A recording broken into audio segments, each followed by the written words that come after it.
In this section, looking at raster grouping and clipping. So here I'm gonna create a new Jupyter notebook. That's interesting. We're gonna go say this is 12 raster clipping and cropping. So say that and copy that, got that, about, got that, and then we can put this in kind of map now. So oftentimes working with raster data, you will want to work with a subset of the data. The subset of the data might be specified as a bounding box or by boundaries of a shapefile. In these modules, we will learn how to crop and clip raster data. So we want to and put in data. So the data we're gonna use this for this section is San Francisco neighbor groups. We need to download this. I'm not sure that how we can download that. Maybe here. No, I have no idea how I can download that. Export, download. So what I need is shapefile also, and which is enabled with zip. That's fantastic. And put it back there, and then put in folder as well. This data, SF, and location. So here I think we can put in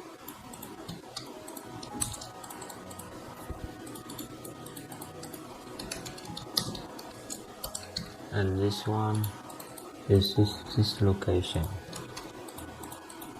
and this is not reachable for some reason.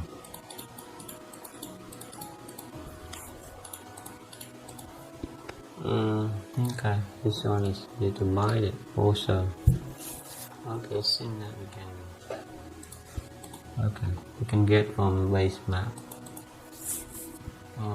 Basic now. How can we get the data? So this is shapefile. We want it to something look like this. I'm gonna download it as SF, and we can get back there. We can download this.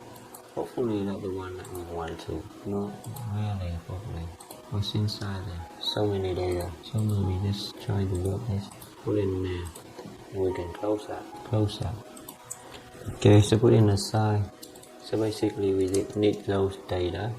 And we can put in the breaker. Okay.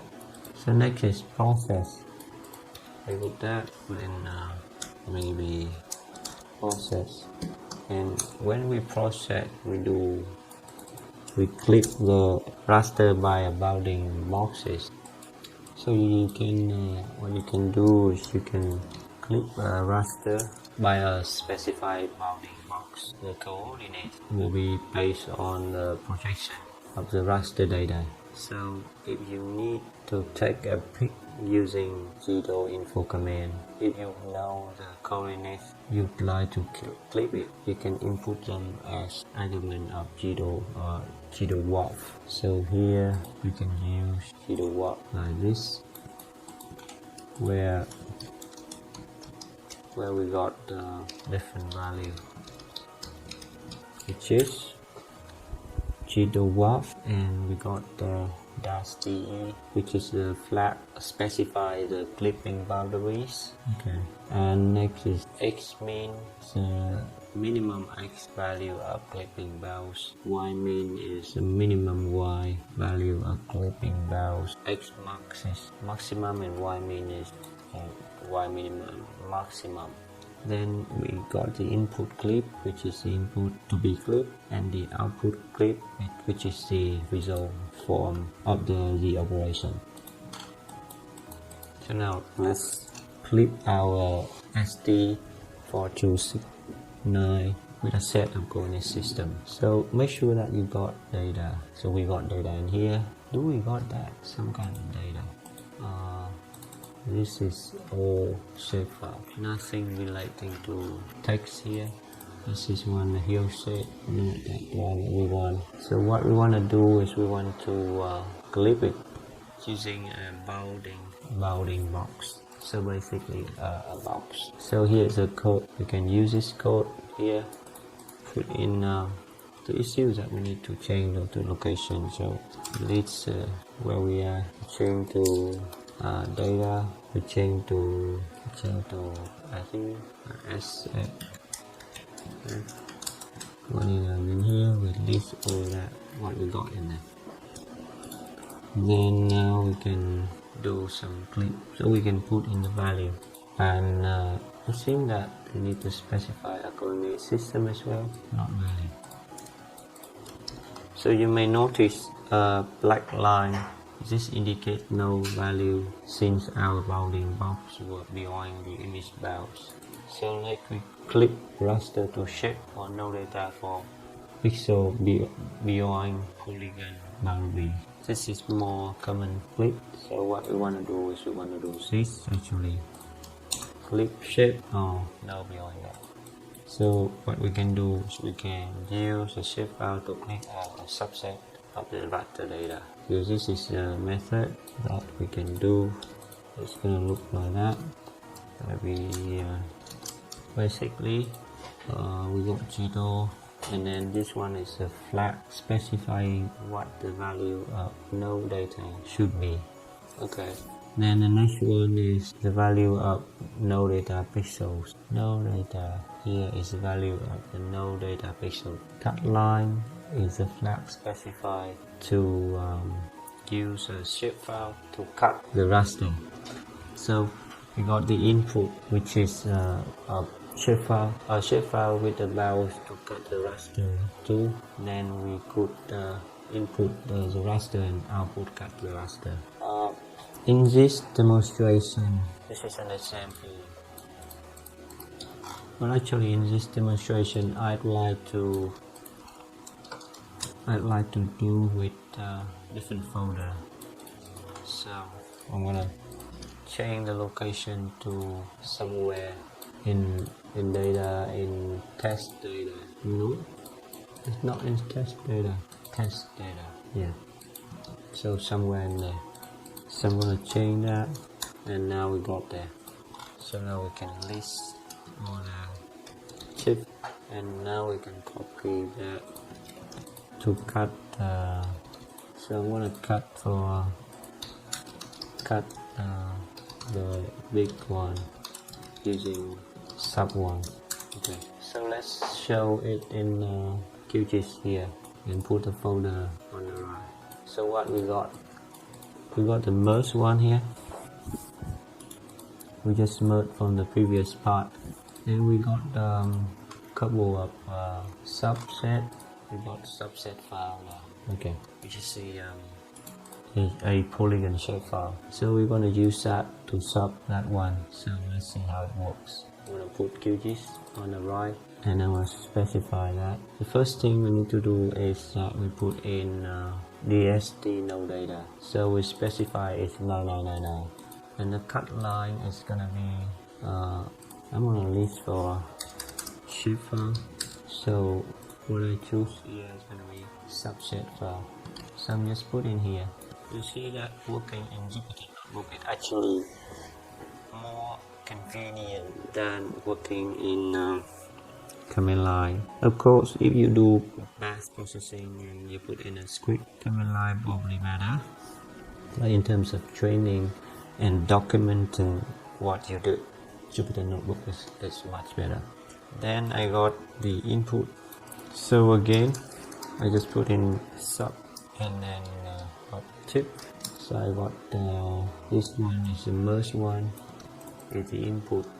And now, which is sub file, I call gdalwarp click run one. Okay, so when I put like that, so I got that one, and I run it, and it's successfully very quick.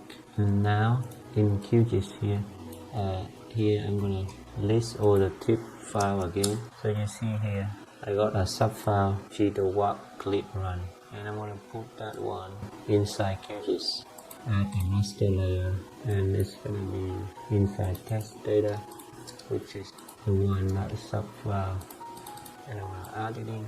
So after adding in here, close that now. So I got it now. So this is now it's a sub file click one. So we just clip using the shapefile. Okay, so that's working fine for us. Next is crop, dimensional to vector bouncing. Okay, got that on top. So we can also use bouncing box to of a vector file to crop our raster. So here we got cut line, the flag specifying to use a shapefile to cut the raster. Input polygon is a shapefile with a bounce to cut the raster. Crop is to crop to cut line. The flag specifies to use a bounding box of the input polygon, and then the input tip and the output tip.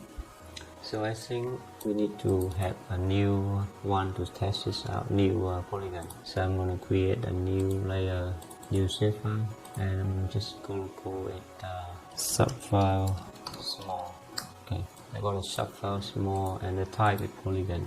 And the coordinate system is 8350, and I got that. And okay, and then now I can digitize some information. So I want it to be inside here. And it's like random one to see how the cutting is working. You just press OK. Okay, so I want to use this subfile small to cut subfile. Let's see how it goes.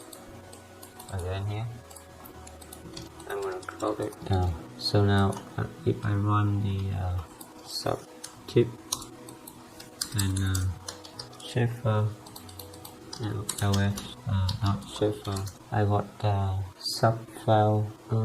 It should be something sub small where we have test data to make sure that we are that one. Set the source of the file information, which is test data subfile small. So we are in test data to have subfile small, and it's a shapefile. That we did not save it. Need to save it. Okay, so list this again. Not yet there. Okay, it's not in the test data. It should be in test data. Oh man, subfile small. I got it now. Okay, basic now. So when I list this, I got subfile small now. Okay, so what I can do now is cut line, subfile small, and here we could use sub is okay. Subfile video clip, small run one. It should be okay. And after run that, we turn that up when we add a raster layer in. And the raster is clip small like that, and we show that. Okay, so this is the option that we can cut exactly the location of the shapefile. But down here we got another method which is definitely big. So here we cut line. We don't do that. We don't specify the no data value, and instead of that we're gonna use this script. Which is right this one. So we got Jido cut line down, that is the input, and then that one is crop to cut line. We need to put a one more parameter and the tip and that one, so we can say that down to back. We go R1. It's working. So now we add it inside QGIS layer, add raster layer, and this one is working. Add it in. So if we see that it's working the same thing, not as we expected. So let's say again. This is using cut to outline, and the top here is just cutting and up and cut to outline. So this one is just cut line, no option cut to downline, but it doesn't use the option, which is the fact of specifying no data, and we get almost the same result. Not we expected something. And anyway, that ends this section, raster, cropping and clipping. And actually this series of section, this bootcamp is probably the best tutorial of Jido on the internet. Very straight to the point, easy to understand.